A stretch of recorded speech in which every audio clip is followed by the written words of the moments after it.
Hi, so welcome back. So today we are going to do a quick recap of our disease that is Parkinsonism disease. ठीक है, देखो Parkinson disease जो है वो ना एक न्यूरो डिजेनरेटिव डिसऑर्डर है जिसमें क्या होता है बेसिकली जो डोपामिन होता है ना डोपामिन हमारे सब्सटेंशियल डायग्राम में वो डिक्रीज हो जाता है। ठीक है, वो डिक्रीज हो जाता है तो इस वजह से जो जो प्रॉब्लम्स आती हैं ये ना अगर हम कॉजेज़ की बात करें इसकी तो फिर जेनेटिक सबसे मोस्ट कॉमन कॉज होता है जेनेटिक। अगर प्रीवियस जनरेशन में होगा तो नेक्स्ट जनरेशन में होने की बहुत ज़्यादा चांसेस होते हैं। ठीक है, एक सेकेंडरी कॉज होता है, सेकेंडरी कॉज होता है मोस्ट कॉमन अगर पेशेंट एंटीसाइकोटिक ड्रग्स में हो।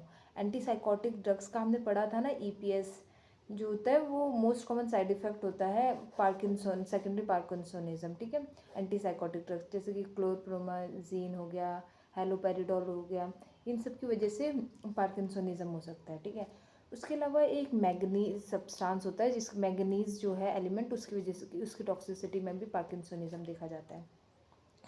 उसके अलावा नॉर्मल प्रेशर हाइड्रोसिफिलिस अगर है पेशेंट को तब भी पार्किंसनिज्म हो सकता है। बेसिकली हाइड्रोसिफिलिस में आप देखोगे पेशेंट को अटैक्सिया हो रहा है, पेशेंट को अटैक्सिया हो रहा है, डिमेंशिया हो रहा है और इनकॉन्टिनेंस हो रहा है, तो हम कह सकते हैं may be patient is suffering from parkinsonism disease. ठीक है, second most common neuro degenerative disorder है। फर्स्ट कौन सा है? Alzheimer's disease. ठीक है, इसमें सब्सटेंशियल नाइग्रा का डैमेज होता है जिसकी वजह से डोपामिन का लेवल कम हो जाता है। ठीक है, इसकी वजह से जो हमारा जो एक्साइटेटरी स्टिमुलाई होता है थैलेमस से, जो थैलेमस हमारा क्या होता है रिले सेंटर होता है ना, वो ना इनहिबिट हो जाता है। एक्साइटेटरी स्टिमुलाई नहीं मिलता हमारे थैलेमस को, तो फिर जो प्रॉब्लम्स आती हैं तो फिर अगर हम पेशेंट को देखेंगे तो फिर ना मोस्ट इम्पॉर्टेंट क्राइटेरिया जो कि होना चाहिए एक पार्किंसन पेशेंट में ब्रेडिकाइनेसिया। ठीक है, ब्रेडिकाइनेसिया होना ही चाहिए। उसके अलावा अगर हम उसकी सिम्टम्स की बात करें तो हम पार्किंसोनिज्म वर्ड है ना उससे ही याद कर सकते हैं। पी से पिल रोलिंग ट्रेमर, मतलब पिल रोलिंग से ट्रेमर दिखाई देते हैं। पेशेंट को एनजाइटी होती है, स्लीप डिस्टर्बेंस होता है, अकाइनेसिया होता है। ठीक है, अकाइनेसिया मतलब एक्टिविटीज़ डिक्रीज हो जाती है, अकाइनेसिया बोले या फिर ब्रेडिकाइनेसिया भी कह सकते हैं। ठीक है, वो होता है भी। रिजिडिटी, कॉग विद रिजिडिटी, अगर आप देखोगे जैसे ये है हमारा हाथ तो उसको ना मतलब मूवमेंट करने में ऐसा जैसे हम कॉग विल को करते हैं ना, मतलब बहुत स्टिफ हो जाएंगे जॉइंट सारी मूवमेंट्स उसके। ठीक है, कॉग विल रिजिडिटी देखने को मिलती है। उसके अलावा ब्रेडिकाइनेसिया देखा ही था हमने। उसके अलावा कोऑर्डिनेशन नहीं होता तो पेशेंट फॉल करते बार बार फॉल होता है। ठीक है, इनकोऑर्डिनेशन देखने को मिलता है। उसके अलावा अगर आप फेस देखोगे ना पेशेंट का मास्क्ड फेस होता है, मतलब without any expression, just masked face, no expression at all. ठीक है, उसके अलावा ना शफलिंग गेट होता है, शफलिंग गेट और फेस्टिनेटिंग अगर आप देखोगे जैसे ये ग्राउंड है। ठीक है, अगर यहाँ पर कोई पत्थर पड़ा है तो we use to jump above that stone ना, but they are like they have fascinating gait, they will walk like that, they will not even differentiate between these stones and just walk like this only, है ना।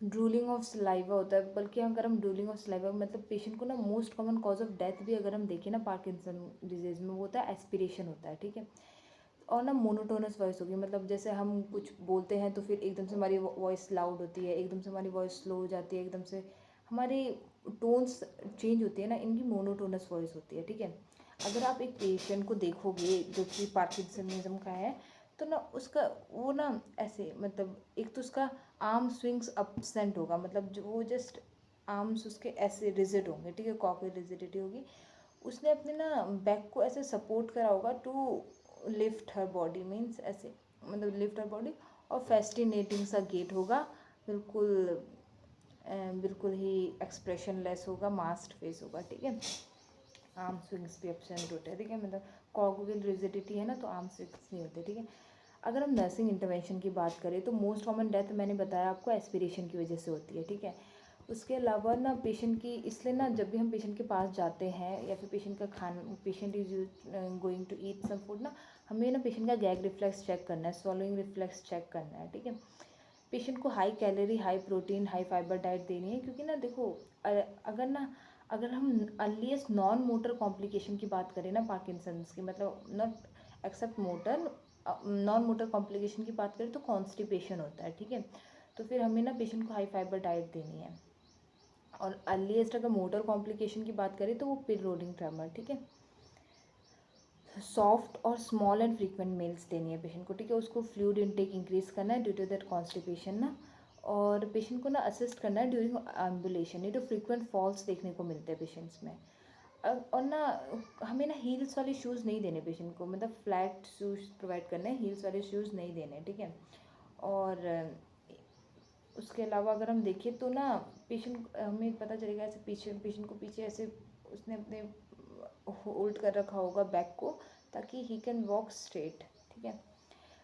ये तो हो गया, मतलब हम जब पेशेंट के पास जाएंगे तो जो जो हमें चीज़ें ध्यान रखनी है, ठीक है। उसके अलावा ट्रीटमेंट के लिए क्या देते हैं, ट्रीटमेंट के लिए देते हैं लीवोडोपा एंड कार्बिडोपा, ठीक है।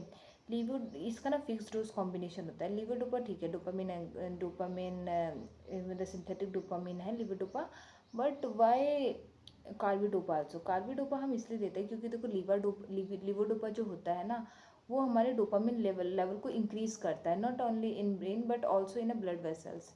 अगर ब्लड वेसल्स में भी लिवर डोपामिन को इंक्रीज़ करता है तो फिर ब्लड प्रेशर इंक्रीज़ हो जाता है पेशेंट का, मतलब ब्लड प्रेशर डिक्रीज़ हो जाता है, sorry, sudden decrease in blood pressure due to vasodilation, ठीक है। वेजोडाइलेशन होता है डोपामिन की वजह से ना, उसकी वजह से सडन पोस्चर हाइपोटेंशन देखने को मिल सकता है। इसके अलावा ना ये ना वॉमिटिंग भी इंड्यूस करता है कई बार। तो फिर ये सब इफ़ेक्ट्स को ब्लड वेसल में जो डोपामिन के लेवल को डिक्रीज़ करता है कार्बिडोपा, ठीक है।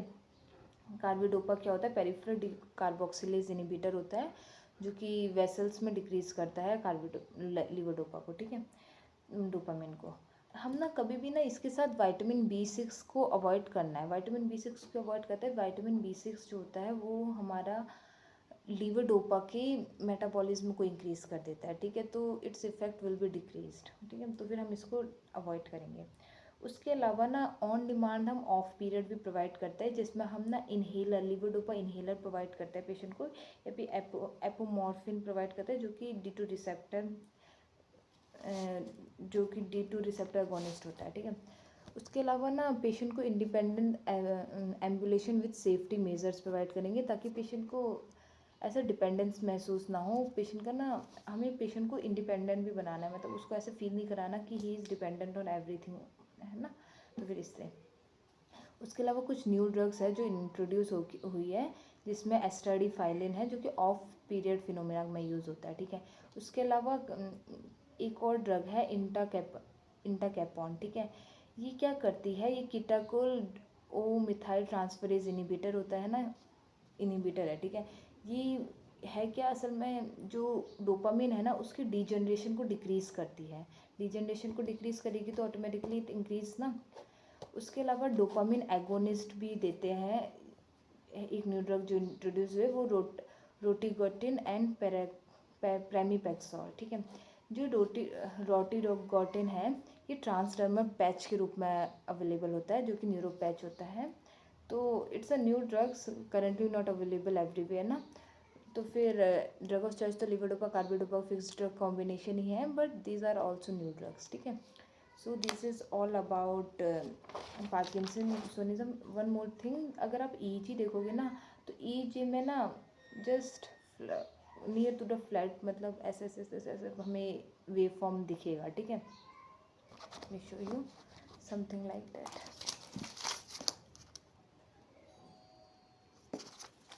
इस तरह का कुछ वेव फॉर्म हमें EEG में दिखेगा, ठीक है।